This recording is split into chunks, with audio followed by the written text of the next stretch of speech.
Hello traders, good morning. ನಾಳೆ NSE BSE ಹಾಲಿಡೇನಾ? August 12th boycott trading ಅಂತ ಹೇಳ್ತಾ ಇದ್ದಾರೆ. ಯಾಕೆ? ಈ ವಿಡಿಯೋದಲ್ಲಿ ತಿಳ್ಕೊಳ್ಳೋಣ. ಇದು NSE ಅಥವಾ BSE ಹಾಲಿಡೇ ಅಲ್ಲ. ಟ್ರೇಡರ್ಸ್ಗಳು, intraday trader, future and options ಅಲ್ಲಿ ಟ್ರೇಡಿಂಗ್ ಮಾಡೋರಿಗೆ ಕ್ಲೋಸಿಂಗ್ ಆಕ್ಷನ್ ಸೆಷನ್ ಅಂತ ಸ್ಟಾರ್ಟ್ ಮಾಡಿದ್ದಾರೆ. ಅದರಿಂದ ಪ್ರೈಸ್ ಅನ್ಸರ್ಟನಿಟಿ ಹೆಚ್ಚಾಗ್ತಾ ಇದೆ. ಈ CAS ಇರಬಾರ್ದು ಅನ್ನೋದೇ ಇವರ ವಾದ. ವಿಶೇಷವಾಗಿ intraday traders, future and options trading ನ ಮಾಡೋರು ಈ ಕನ್ಸರ್ನ್ ನ ವ್ಯಕ್ತಪಡಿಸ್ತಾ ಇದ್ದಾರೆ. ಸೊ ಕೆಲವು ರಿಟೇಲ್ ಟ್ರೇಡರ್ಸ್ ಟ್ರೇಡಿಂಗ್ ನ ಬೈಕಟ್ ಮಾಡ್ತಾ ಇದ್ದಾರೆ. ಸೊ ಹಾಗಾಗಿ 12th August no trading day ಅಂತ ಬೈಕಟ್ ಮಾಡ್ತಾ ಇದ್ದಾರೆ. ಇದರಿಂದ ಏನ್ ಪ್ರಾಬ್ಲಮ್ ಆಗುತ್ತೆ ಅಂತಂದ್ರೆ ವಾಲ್ಯೂಮ್ ಕಡಿಮೆ ಇರುತ್ತೆ.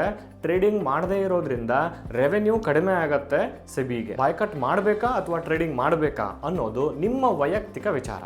ಆದರೆ ಟ್ರೇಡಿಂಗ್ ಮಾಡೋಕ್ಕಿಂತ ಮುಂಚೆ CAS ಯಾವ ಥರ ಕೆಲಸ ಮಾಡುತ್ತೆ ಅನ್ನೋದನ್ನ ಚೆನ್ನಾಗಿ ತಿಳ್ಕೊಂಡು ಟ್ರೇಡಿಂಗ್ನ ಮಾಡಿ, ಎಸ್ಪೆಷಲಿ ಫ್ಯೂಚರ್ ಅಂಡ್ ಆಪ್ಷನ್ಸಲ್ಲಿ ಟ್ರೇಡಿಂಗ್ನ ಮಾಡೋರು. Thanks for watching. ಈ ಥರ ವಿಷಯಗಳಿಗೆ ನನ್ನ ಪೇಜನ್ನ ಫಾಲೋ ಮಾಡಿ ಇನ್ನೂ ಹೆಚ್ಚಿನದನ್ನು ನಾನು ನಿಮಗೆ ಕಲಿಸ್ಕೊಳ್ಳಿಕ್ಕೆ ಪ್ರಯತ್ನ ಮಾಡ್ತೀನಿ. Thank you.